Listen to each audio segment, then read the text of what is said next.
All right, I'm excited. You know how much I still love my toys, Cat Michaels. Yes. And they were a big part of my childhood. Every time we talk about childhood toys, I always get a little, romantic, I guess you could say. So if you give me a second, I have the toys that are making it into the Toy Hall of Fame this year. Would you like to know those things? Okay. Okay. So for starters, let me tell you that the Toy Hall of Fame accepts new toys every year into their Hall of Fame, and they're voted on by a list of 24 people. They have to have a certain criteria, 24 experts, including collectors, designers, and psychologists. The main criteria is that the toy has been popular across different generations, that it inspires creativity, and that it changes the way kids play. The National Toy Hall of Fame is inside the Strong Museum in Rochester, New York. Last year, if you remember, Kat, we talked about this. The inductees were the Rubber Ducky and Chess. Okay. Would you like to know who is joining the Royal Hall of Fame this year? Sure. Welcome to the Hall of Fame. The Rubik's Cube. Okay. The Little Green Army Men. Okay. And last but certainly not least, Chandel, Bubbles. All right. What do you guys think about this? Let's start with the Rubik's Cube. Worthy of being in the Toy Hall of Fame? I say yes. I say yes. This is a toy that garnered so much attention, and when you're thinking about things like the Hall of Fame, and as far as famous toys go, yes, the Rubik's Cube qualifies. There's been books written about it. It has lasted decades. It was the 80s that the thing came around. Okay, yeah. There's secrets. It's got lore behind it. I think the Rubik's Cube qualifies as a Hall of Fame toy. I would agree with that. It's boring as all hell. And it's just a headache for me, but the thing has lasted. I say welcome to the Toy Hall of Fame, Rubik's Cube. Chandel, thoughts? Yeah, I mean, everybody knows what it is. What do you think about the Little Green Army Men?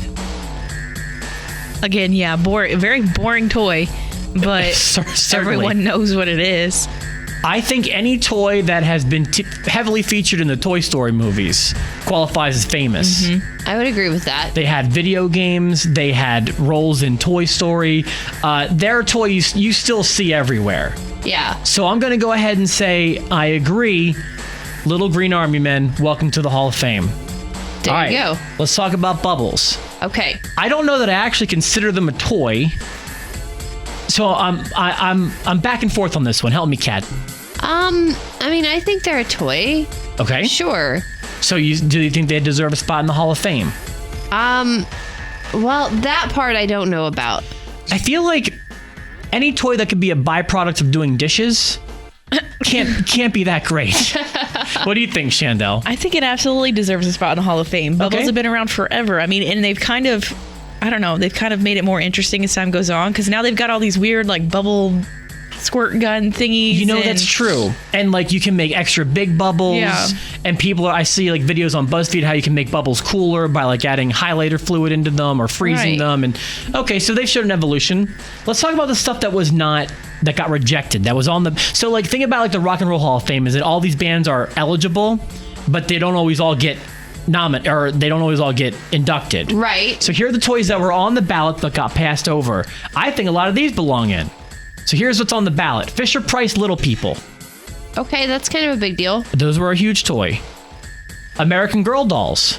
Still a huge toy. Yeah. I'm surprised that one didn't make it. My Little Pony. I gotta say, that's probably, yeah. My Little Pony still has these creepy conventions that travel across the country. They attract men and women for some reason. Pots and Pans. I'm gonna pass on Pots and Pans. Okay. Is that a toy I'm not aware of, or is this literally pots and pans? Well, both. They're like little toy pots and pans. Cat's probably, you know what we're talking about, right, Cat? I think so, like play kitchen stuff. Exactly. Oh, I was imagining like, when a little kid plays drums on the pots and pans. That's what I was thinking of. Again, they're like pots and pans, but smaller. I mean, technically, you could probably make a little bitty soup inside of one of these pots, but it'd be a little bitty. Right. That's what I'm going to pass on. Thoughts? Yeah, you agree? I agree with that. This one is the one that affects me the most deeply. Teenage Mutant Ninja Turtles. They were a backbone of my childhood toys. I did not like action figures at all, but I loved Ninja Turtle action figures. I had so many Ninja Turtle toys. Some I still have. Remember, there was a guy in Owensboro who I deemed the world's biggest Ninja Turtle fan. Yeah. He has a whole room dedicated to his Ninja Turtle toys. I forgot about that, but yes, he does. And let's not forget one of the biggest movies this summer, Teenage Mutant Ninja Turtles. They've stayed relevant for over 20 years, and I think they should have their own wing in the Hall of Fame. Your thoughts? I think that there will definitely come a time when that is perfectly yes. For now, I don't know. Maybe not quite yet. I mean, it took Rubik's Cube long enough. So maybe it's just too soon. Maybe it is. I suppose you're right. It just bothers me that after all the times they defeated Krang and Shredder, that they're getting defeated by Bubbles here in the Toy Hall of Fame. A few more. The Slip and Slide. Okay. I think that should have a spot. I can get on board with that. Even if you can't put it in, it could actually be literally in the hall. You can put it in the hallway, and kids can run down it and slide on it. Yeah. Operation. I could see that too. What an annoying game. Yeah. A game I played once and never wanted to see ever again. Really? Do you know Operation? Yeah, I played it all the time. All the punny pieces like the wishbone and the bread basket and the Adam's apple. Yeah. Get it? It's a little apple. We used to play that all the time, and now I think back and it's like, that was a really dumb game. Yeah. And whenever you screwed up, it would pulse into your head that you screwed up. Your body would shake and your head would hurt for days. No thanks on Operation. What about this one? I'm confused about this one. Paper airplanes missed the ballot. Is that a toy? I mean, you play with them, but I don't consider it a toy because typically you make it yourself out of paper. So, yeah, I don't agree with that. Chandel, thoughts on paper airplanes? No, I don't think it deserves a spot. I can't even make them. I've always either. I've been taught. My mom even got me a book when I was young called How to Make Paper Airplanes because she knew I was struggling with this basic young boy talent, but I could never do it. I still try, and it hasn't happened. Last one are Hess gas station toy trucks, which are actually, I used to, as a kid, I still have probably 10 of them because I got one every year from my dad for Christmas. Every single year he got me a Hess toy truck, but I don't know that it belongs in the Hall of Fame. Thoughts? Yeah, I'm not even sure that I know what that actually is. It's like a thing about a gas station, I guess a tanker truck, full of gasoline, a big long semi full of gasoline or whatever, and it's one of those things, but they have a different model every year. Okay.